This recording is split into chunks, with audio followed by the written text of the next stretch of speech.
Repórter Unicamp. A vida universitária em pauta.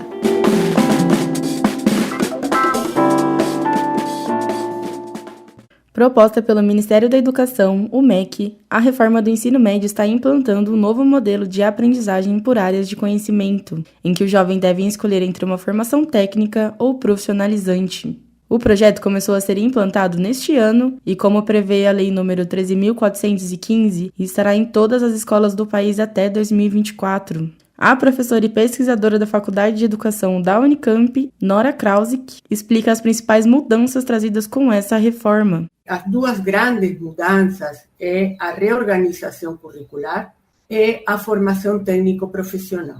Porém, essa reorganização curricular, ela vai afetar, ou ela afeta concretamente, também as condições de trabalho dos professores, as relações de trabalho, e também as trajetórias dos alunos ao longo do ensino médio.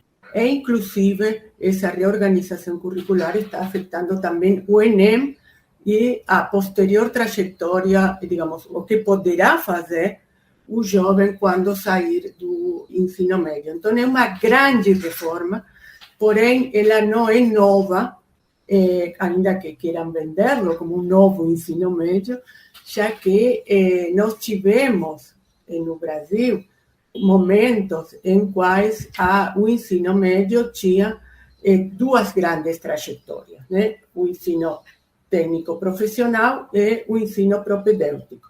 Não é exatamente igual, mas ela lembra bastante características que tinha o ensino médio brasileiro na década dos 60 aproximadamente, 50, 60. E também no novo ensino médio, porque ele também se remete a uma característica de organização curricular própria que existia na Europa antes da grande reforma democrática de democratização da década dos 60. Ivan Mariano é professor de Química da Escola Estadual Dom João Neri, em Campinas. Para ele, um dos principais problemas foi a exclusão inicial de disciplinas como Educação Física, Inglês e Artes. O novo ensino médio se iniciou no ano passado, e aí no ano passado, no currículo, nós não tivemos muitas mudanças. As mudanças mesmo ocorreram a partir desse ano. Então, algumas aulas foram excluídas, e aí, por exemplo, nesse primeiro ano, a Secretaria de Educação colocou, a princípio, aulas a menos, de Educação Física, Inglês e Arte.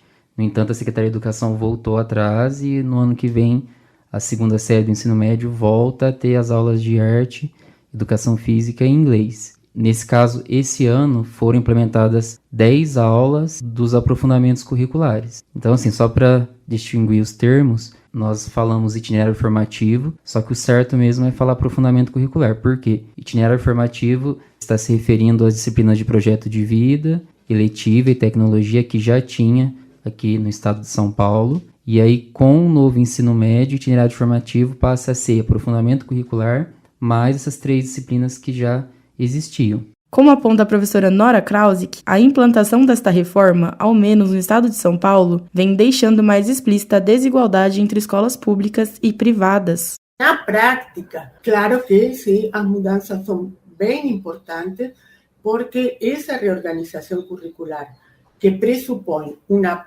parte geral de formação básica através das bases nacionais comuns curriculares e uma segunda parte de 1.200 horas que se organiza em diferentes opções formativas, requer recursos humanos e recursos materiais que está se vendo agora que está sendo implementada, que a maioria das escolas públicas não tem. A outra questão é que esta reorganização em opções formativas estão fortemente orientadas para o ensino superior, digamos, para o Enem e posteriormente o ensino superior. Esta é uma característica que muitas das escolas particulares já tinham há muito tempo atrás, ou seja, organizam seu currículo em função do ingresso para a universidade.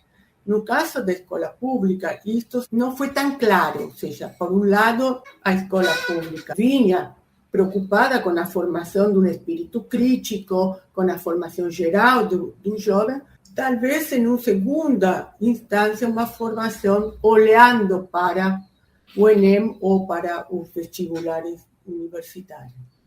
Para algumas escolas particulares, especialmente aquelas que têm uma estrutura material e recursos humanos bastante organizados, diversos, vai lhe ser mais fácil implementar esta reforma e talvez implemente com maior diversidade. Já o professor Ivan Mariano critica a falta de formação especializada para dar conta de disciplinas que compõem o novo currículo. A gente tem falado de novo ensino médio há alguns anos, mas os materiais chegaram muito em cima da hora. Então, o primeiro desafio do professor é ele estudar esse material para chegar na sala de aula e trabalhar isso com os alunos. Então, por exemplo, o material do primeiro semestre ele chegou em dezembro, janeiro deste ano. Então, o professor tinha pouco tempo para se preparar para essas mudanças que vieram. E aí, acho que o principal desafio é o de formação. Um professor que se formou em licenciatura e não teve esse preparo. Então, às vezes, o próprio professor se confunde. O que é itinerário, o que é aprofundamento, o que é unidade curricular. Esses são os 3 principais nomes. E depois ainda tem os títulos de cada unidade curricular. A reforma implantada a partir deste ano foi anunciada como uma medida provisória pelo governo Michel Temer e aprovada em 2017. Para a professora Nora, apesar da promessa de dar mais liberdade de escolhas aos alunos, na prática não é o que tem sido observado. O que está se vendo, tanto em São Paulo quanto em outro estado, que esta escolha é uma escolha muito entre aspas, porque ela depende das condições materiais e recursos humanos da escola para oferecer diversas opções formativas. Então, por exemplo, em São Paulo, as escolas estão obrigadas a oferecer, no mínimo, 2 opções formativas. Se pressupõe, não sabe ainda em detalhe, mas algumas escolas particulares têm melhores condições materiais, inclusive de contratação de professores, para oferecer uma diversidade maior. Segundo o professor Ivan, o aumento de carga horária afeta principalmente professores do ensino médio regular. No caso, eu que estou em ensino integral, o professor já está ali, 9 horas por dia, 45 horas por semana na escola pública, ali na escola integral. Agora, para o ensino regular, teve essa mudança de carga horária, os alunos passam a ter 9 aulas, saem quase 1h da tarde. Agora, para o ensino integral em si, o horário não é diferente. O que foi diferente foi essa mudança de grade curricular. Então, os alunos passam a ter menos aulas e os professores têm que se preparar para esses aprofundamentos. E é isso para a 2ª série. Quando chega na 3ª série do ensino médio, os alunos vão ter uma formação geral básica menor ainda e mais aulas desses aprofundamentos curriculares. Então, os alunos, ao invés de terem 10 aulas desses aprofundamentos, eles vão passar a ter 20 aulas desses aprofundamentos. Durante esse primeiro semestre de implantação da reforma, o aumento da evasão escolar tem chamado a atenção, em grande parte dos casos motivado pela necessidade dos jovens ajudarem no sustento de suas famílias. Como alerta a professora da Faculdade de Educação, ainda que a oferta do ensino integral esteja sendo ampliada, os jovens preferem permanecer no ensino regular. O que tem acontecido desde que terminou a pandemia para cá é uma importante evasão dos estudantes. Este ensino médio integral não está sendo muito atraente para os estudantes. Em Campinas, nós temos que as poucas escolas de tempo parcial que ainda existem no ensino médio têm uma imensa demanda e lista de espera para ingressar, enquanto as escolas de tempo integral têm ainda vagas para preencher. A pesquisadora ainda explica como as mudanças em curso, diante da crônica falta de professores no país, acabam gerando a flexibilização da docência.